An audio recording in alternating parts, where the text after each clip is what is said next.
Hello everyone, welcome back to the channel. यदि आप कोई प्रॉपर्टी जैसे कि लैंड, बिल्डिंग, फ्लैट, विला को सेल करते हैं और उसकी वैल्यू 50 लाख रुपए तक होती है तो ये टीडीएस और टैक्स फ्री होने वाला है।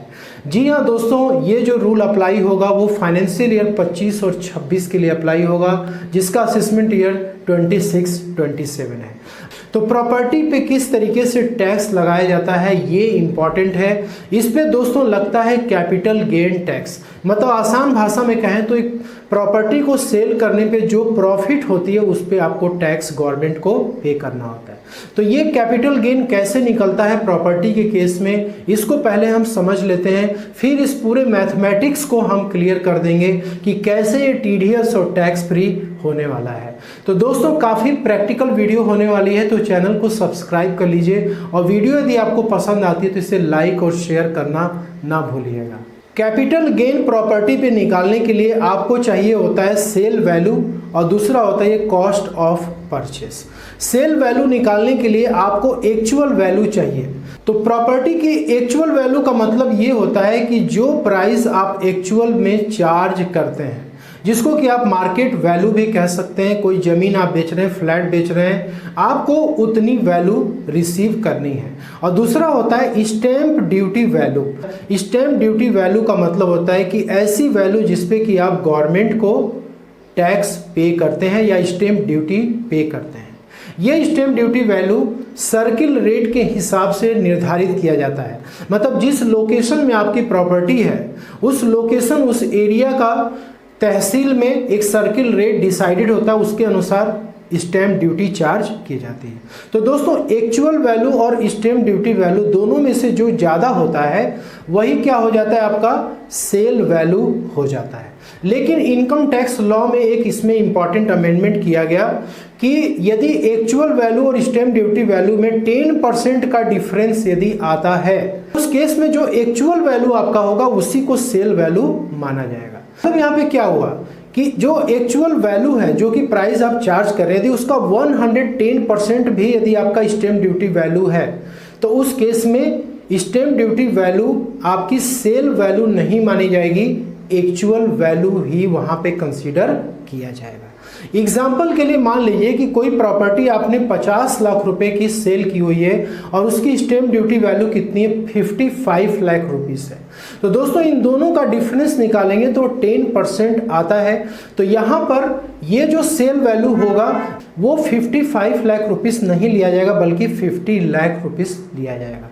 क्यों? क्योंकि ये जो रूल है इसके अनुसार, ठीक है। नेक्स्ट यहाँ पे एग्जांपल है कि यदि 50 लाख रुपए का आप सेल कर रहे हैं लेकिन उसकी स्टैंप ड्यूटी वैल्यू क्या आ रही है, 60 लाख रुपीस आ रही है। किसी किसी लोकेशन में ऐसा होता है कि आप जो प्राइस ले रहे हैं कस्टमर से, ठीक है, लेकिन उस पर्टिकुलर लोकेशन की सर्किल रेट इतनी ज़्यादा होती है कि उस पर स्टैंप ड्यूटी हमें ज़्यादा पे करना होता है। तो ठीक है, तो एग्जांपल के लिए मान लेते हैं कि 60 लाख रुपए आ जाते हैं, तो यहाँ पे 10% से ज़्यादा का डिफरेंस हो चुका है। तो ऐसे केस में जो सेल वैल्यू होगा वो क्या होगा, 60 लाख रुपीस होगा। नेक्स्ट एग्जांपल यहाँ पे कि 50 लाख का आप सेल कर रहे हैं और स्टैंप ड्यूटी वैल्यू कितनी आ रही है, 52 लाख रुपीस आ रही है। तो ये क्या है, 10% से कम है। तो ऐसे केस में क्या होगा, 50 लाख रुपीस ही आपकी क्या मानी जाएगी, सेल वैल्यू मानी जाएगी। तो सेल वैल्यू में से आपको कॉस्ट ऑफ परचेस माइनस करना होता है, तब ये कैपिटल गेन कैलकुलेट होता है। तो कॉस्ट ऑफ परचेस यानी कि जो आपने उस प्रॉपर्टी को खरीदी थी तो उस पे आपने कितना पैसा खर्च किया था, तो उसमें क्या क्या आता है, जैसे एक्चुअल कॉस्ट आता है प्रॉपर्टी का, यानी कि आपने जितना पेमेंट किया था उस पर्सन को। इसके बाद स्टैंप ड्यूटी यानी सरकार को आपने उस प्रॉपर्टी के लिए कितना टैक्स दिया था। इसके बाद रजिस्ट्री की फीस, लीगल फीस यानी कि जो लॉयर है वो भी आपका फाइल वगैरह तैयार कराता है तो उसको भी फीस तो देना ही आपको है। इसके बाद ब्रोकरेज, कई बार क्या होता है प्रॉपर्टी को सेल करवाने के लिए आप किसी एजेंट को हायर करते हैं, उस एजेंट को भी आपने क्या किया, 1-2% आपने दिया, तो उसका भी ब्रोकरेज इसमें जोड़ लीजिए आप। Property inspection cost, particular location पे जाके इंस्पेक्शन करते हैं उसके लिए कुछ चार्जेस यदि आप पे करते हैं तो वो कॉस्ट भी इसमें आएगा। वैल्यूअर की फीस, तो दोस्तों बैंक प्रॉपर्टी पे लोन ऐसे नहीं देता है, उसको एक वैल्यूअर का प्रॉपर तरीके से सर्टिफिकेट चाहिए। जीएसटी वगैरह कुछ यदि आपने पे किया तो ये सारे चार्जेस आपके कॉस्ट ऑफ परचेस में आ जाते हैं। इसके बाद आप सेल वैल्यू में से माइनस कर देंगे तो आपका कैपिटल गेन आ जाता है। अब स्टैम्प ड्यूटी वैल्यू की जो कैलकुलेशन होती है वो डिपेंड करती है एग्रीमेंट डेट की और रजिस्ट्री डेट। जनरली क्या होता है कि रजिस्ट्री प्रॉपर्टी किसी और डेट पे होती है और एग्रीमेंट आप पहले ही करा लेते हैं। एग्रीमेंट डेट पे स्टैम्प ड्यूटी वैल्यू कुछ और होती है और जब आप रजिस्ट्री कराते हैं तो उस समय स्टैम्प ड्यूटी वैल्यू कुछ और होती है। तो यहाँ पर जो इनकम टैक्स का रूल है मैं आपको थोड़ा सा बता देना चाहूँगा कि आप एग्रीमेंट डेट पर आप क्या पेमेंट करते हैं। क्या आप पूरा पेमेंट कर रहे हैं या कुछ पार्ट में आपने पेमेंट कर दिया और आपने एग्रीमेंट करा लिया।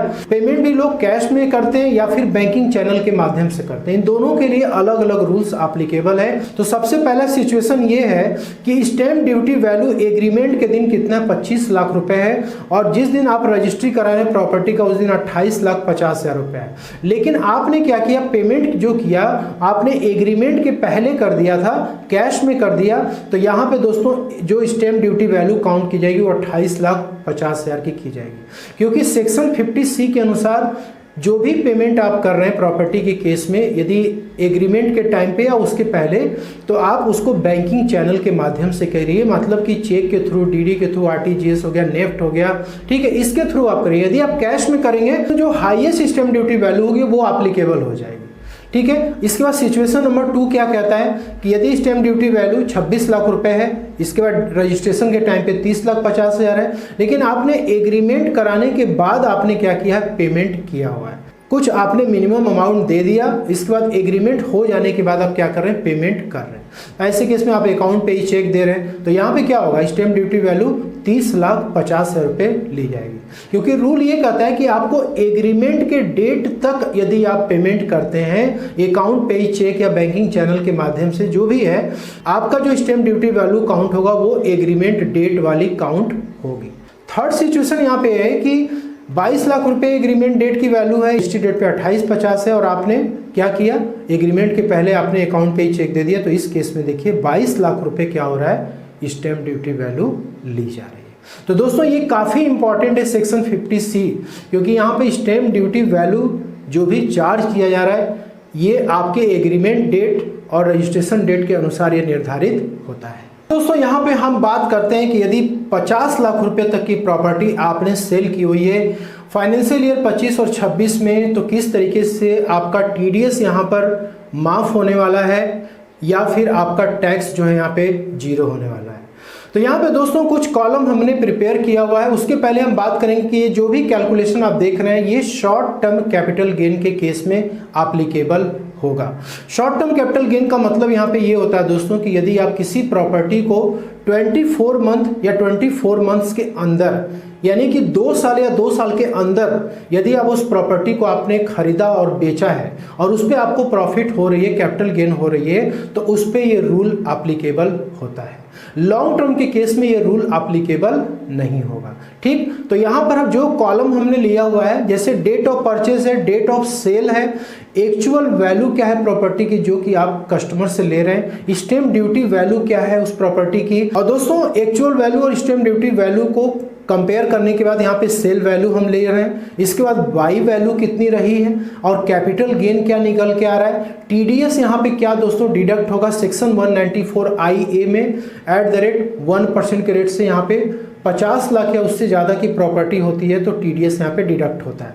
टैक्स फ्री लिमिट काफ़ी इंपॉर्टेंट है। तो दोस्तों फाइनेंशियल ईयर 25 और 26 में टैक्स फ्री लिमिट क्या है, 12 लाख रुपए तक की गई है, ठीक है। और short term capital gain tax का यहाँ पे कॉलम है। सबसे पहला ये है कि मान लीजिए कि आपने 12 मार्च 2023 को कोई प्रॉपर्टी खरीदी थी और आपने उसको 3 मई 2025 को आपने बेच दिया और एक्चुअल वैल्यू आपने जो कस्टमर से लिया वो कितनी आ रही है, 45 लाख रुपए आ रही है। और स्टैम्प ड्यूटी वैल्यू कितनी है, 49,50,000 रुपए। अब सर्किल रेट उस लोकेशन का ज़्यादा हो सकता है, इसकी वजह से स्टैम्प ड्यूटी वैल्यू आपकी इतनी आ रही है, ठीक है।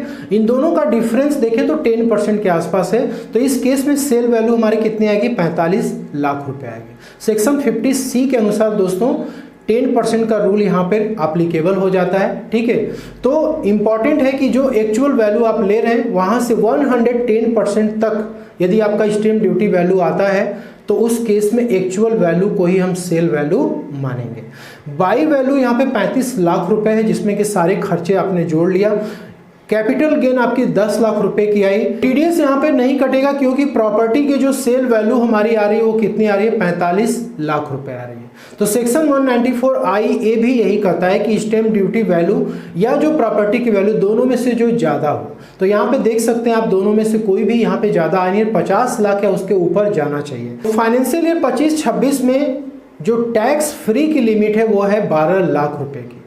तो यदि आपकी इनकम 12 लाख रुपए तक आती है short term capital gain property sale करने से, तो दोस्तों यहाँ पे हमने प्रॉपर्टी का एग्जांपल लिया। हो सकता है आपकी कुछ इनकम और भी हो सकते हैं, तो आप उसके अनुसार अपनी कैलकुलेशन कर लीजिएगा। बहुत सारे लोग क्वेरी करते हैं कि हमारी कोई और इनकम नहीं है, प्रॉपर्टी को सेल करने से ही बस हमें गेन हो रहा है। तो उस हिसाब से दोस्तों इसको प्रिपेयर किया गया है, ठीक है। तो 10 लाख रुपए यहाँ पे कैपिटल गेन आ गया, तो आप देख सकते हैं 12 लाख की लिमिट के अंदर, इसलिए टैक्स क्या हो जाएगा, 0 हो जाएगा।